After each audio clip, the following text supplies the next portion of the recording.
تقریباً 4 کارروائیاں کی، 2 جہازوں کے خلاف کارروائی کی، 1 ڈرون کو نشانہ بنایا اور اس کے ساتھ ساتھ ایلات شہر کے الرشش کے مقام کو نشانہ بنایا ہے۔ اب اس کے ساتھ رشیا نے بھی کچھ یوکرین کے خلاف کارروائیاں کی ہیں۔ Russia hit 4 thermal power plants in DTEK in Ukraine over night, huge damage reported with casualties. اب جس طرح سے اس وقت یوکرین اور رشیا کا معاملہ چل رہا ہے اور یوکرین کو جس طرح سے امداد ملی ہے اور اس کے بعد وہ اس امداد کا بے دریغ استعمال رشیا کے خلاف کر رہا ہے، رشیا کے جوابی حملے بھی اب سامنے آ رہے ہیں اور ایک ایسے ہی جوابی حملے کے نتیجے میں 4 تھرمل پاور پلانٹس کو نشانہ بنایا ہے، جس کی وجہ سے یوکرین کے کچھ علاقوں کے اندر بالکل بلیک آؤٹ ہو گیا اور بہت بڑا جو ہے اس حملے کو تصور کیا جا رہا ہے، جس کے نتیجے میں بہت ساری ہلاکتیں اور کیجویلٹیز بھی ہوئی ہیں۔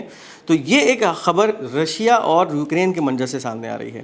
اب آپ کو یہ بتائیں کہ یونائٹڈ نیشنز کے ایک ادارے UNRWA پہ اسرائیل کی طرف سے الزام لگایا گیا تھا کہ اس کے کچھ ملازمین 7 اکتوبر کے واقعے کے اندر حماس کے ساتھ ملوث تھے۔ اس الزام لگانے کے بعد اس کے بارے میں کوئی بھی پروف جو ہے وہ اسرائیل کی طرف سے نہیں دیا گیا تھا۔ اب اس حوالے سے United Nations the organisations investigator close the case file related to Israeli allegations regarding UNRWA employee due to the lack of evidence.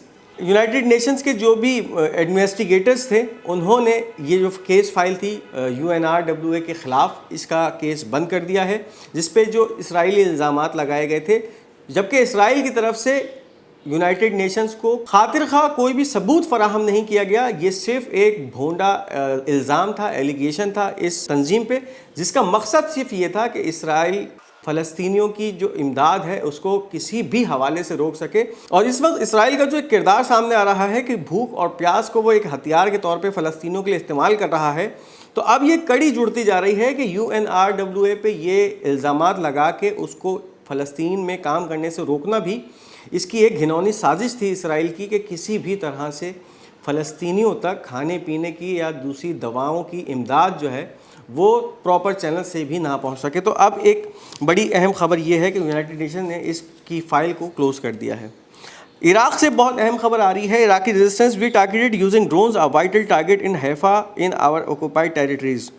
Iraq کی طرف سے مسلسل جو ہے وہ حیفا کو ٹارگیٹ کیا جا رہا ہے اور اب ایک اور تازہ ترین حملے کے اندر ڈرونز کا استعمال کرتے ہوئے عراقی مجاہدین نے حیفا کو نشانہ بنایا ہے۔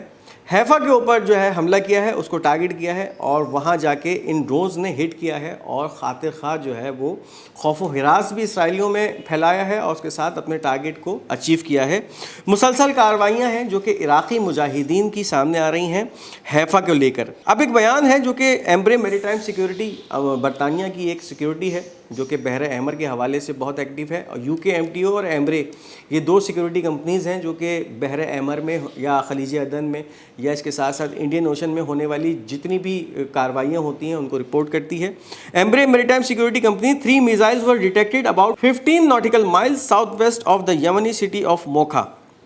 ایمبرے کی طرف سے یہ ایک رپورٹ دے دی گئی ہے کہ 3 میزائل ہیں جو کہ حوثیوں کی طرف سے داغے گئے ہیں اور یہ میزائل ساؤتھ ویسٹ آف یمنی سٹی موکھا، یعنی موکھا کے ساؤتھ ویسٹ سے 15 ناٹیکل مائل دور جو ہے انہوں نے امپیکٹ کیا ہے۔ اب یہ وہ کارروائی ہے جو پچھلے 48 گھنٹوں کی حوثیوں کی کارروائی کے بعد جو ہے رپورٹ کی گئی ہے۔ تو اب پاسبلٹی یہی ہے کہ اس آنے والے 24 گھنٹے کے اندر یا آنے والے 12 گھنٹے کے اندر اس کارروائی کے حوالے سے بھی جو رپورٹ ہے وہ پھر یمنی فوج کے ترجمان کی طرف سے جو بیان ہے وہ سامنے آ سکتا ہے۔ یمن کے سپریم پولیٹیکل کونسل کے ممبر ہیں محمد علی الحوثی، ان کا ایک بیان ہے، America is deceiving itself by claiming that our operations have decreased. امریکہ کا جو ایک بیان ہے، یعنی امریکہ اپنے آپ کو دھوکہ دے رہا ہے اور یہ دھوکہ اس حوالے سے دیا جا رہا ہے کہ امریکہ کے مطابق حوثیوں کے جو حملے تھے ان کے اندر کمی آ چکی ہے، ان کی شدت میں کمی آئی ہے۔ یہ امریکہ اپنے آپ کو دھوکہ دے رہا ہے۔ اچھا، اس کے ساتھ آپ کو ایک اور خبر بھی دیتے چلیں، امریکہ ہی کے حوالے سے ہے کہ بحر احمر میں اس کے جو ایئر کرافٹ کیریئرز تھے اور وار ڈسٹرائرز تھے، ان میں سے 2 اہم جو وار ڈسٹرائر اور ایئر کرافٹ کیریئر ہیں، اب وہ بحر احمر کو چھوڑ کر میڈیٹرینین سی کی طرف جا چکے ہیں، یعنی اب انہوں نے اپنا سفر مصر سے اور سائپرس کی طرف شروع کر دیا ہے۔ اس میں ایک نام جو آ رہا ہے وہ USS گریولی ہے جو کہ امریکی ڈسٹرائر ہے نیوی کا، اور اس کے ساتھ ایک امریکی ایئر کرافٹ کیریئر ہے ایسا جہاز جو کہ ہوائی جہاز کو اپنے اوپر سے اڑا سکتا ہے. USS ڈوائٹ ڈی آئزن ہاور، یہ 2 جہاز ایسے ہیں جنہوں نے بحیرہ احمر سے اب فرار اختیار کر لیا ہے اور اب یہ میڈیٹرینین سی کے طرف جا رہے ہیں، یعنی ان کا جو اب سفر ہے وہ یورپ کی طرف ہو گیا ہے. تو یہ ایک بڑی اہم پیش رفت ہے جو کہ بحیرہ احمر سے سامنے آئی ہے کہ اب امریکہ نے بحیرہ احمر کی اپنی پوزیشن جو ہیں وہ خالی کرنا شروع کر دی ہیں. اب اس کے بعد مقبوضہ فلسطین سے خبر ہے. Former Israeli general warned the attack on Rafah is a big mistake and strategic ambush and will end with the Israeli army leaving defeated. اب قابض اسرائیلی فوج کے ایک سابق جنرل کا جو ہے اپنی ہی فوج پہ تنقیدی بیان ہے کہ اس وقت جو رفح کے اندر وہ گھس رہی ہے اور اس وقت رفح کا آپریشن اگلے 24 گھنٹے کے اندر مکمل طور پہ جو ہے وہ شروع ہونے جا رہا ہے. اس حوالے سے اب وہ اپنی ہی فوج پہ تنقید کر رہا ہے کہ رفح کے اندر جو اٹیک کر رہا ہے اسرائیلی فوج، یہ اس کی ایک بہت بڑی حماقت ہے، بہت بڑی مسٹیک ہے. اور پھر اس حملے کا جو اختتام ہوگا وہ اس طرح ہوگا کہ اسرائیلی آرمی اپنا وہاں سے منہ کالا کر کے ڈیفیٹڈ اور ہار کر وہاں سے نکلے گی. اس کے کوئی بھی خاطر خواہ نتائج جو ہیں وہ سامنے نہیں آئیں گے. تو اب یہ رفح کا معاملہ ہے بہت شدت اختیار کرتا جا رہا ہے. مسلسل جو ان کی ڈپلائمنٹس تھی بری فوجوں کی، ان کی ساری گاڑیاں ساؤدرن رفح کے بارڈر پہ پہنچ چکی تھیں اور اب ایئر اسٹرائکس کا ایک سلسلہ ہے جو کہ رفح پہ شروع ہو گیا ہے کل رات سے. تو اب یہ جو رفح کے معاملے میں حالات ہیں وہ بہت تیزی سے سنگینی کی طرف جا رہے ہیں اور اب جو ہے وہ حالات اور خراب ہو سکتے ہیں. ساتھ ساتھ آپ کو یہ بتائیں کہ اس وقت ترکی سے اسرائیل کے خلاف بہت سارے بیانات جو ہیں شائع ہونا شروع ہو گئے. یعنی اس جنگ کے 6 مہینے گزرنے کے بعد اب یہ واقعہ وقوع پذیر ہونا شروع ہوا ہے کہ ترکی نے اسرائیل کی اب کھل کے مخالفت شروع کر دی ہے. ایک بیان ہے اس وقت ترکی صدر کا. Today Hitlers and Nazis massacred 15,000 children and 35,000 people in Gaza. Netanyahu has shamefully inscribed his name in the history as a butcher of Gaza.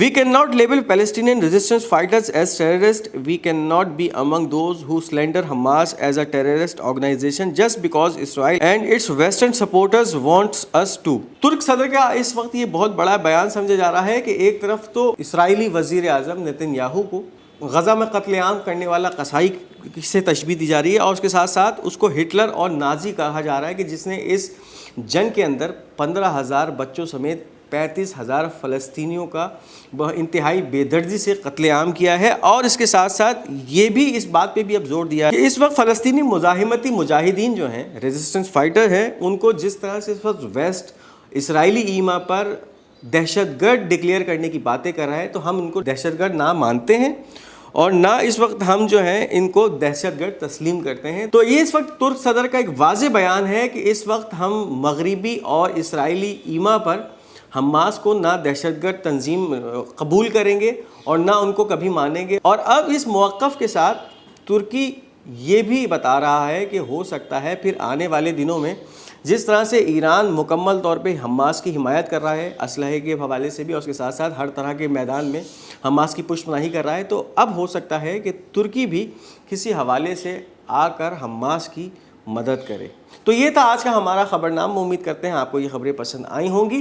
اپنی قیمتی آراء کا اظہار کمنٹس میں ضرور کیجیے گا. اس ویڈیو کو لائک اور شیئر کرنا مت بھولیے گا اور ہمارا یہ چینل پاک گولڈ میڈیا پلیز اس کو سبسکرائب ضرور کرتے جائیے گا. انشاءاللہ بہت جلد آپ سے ایک دوسری ویڈیو میں ملاقات ہوگی. تب تک اپنا بہت بہت خیال رکھیے گا. تب تک کے لیے خدا حافظ و ناصر.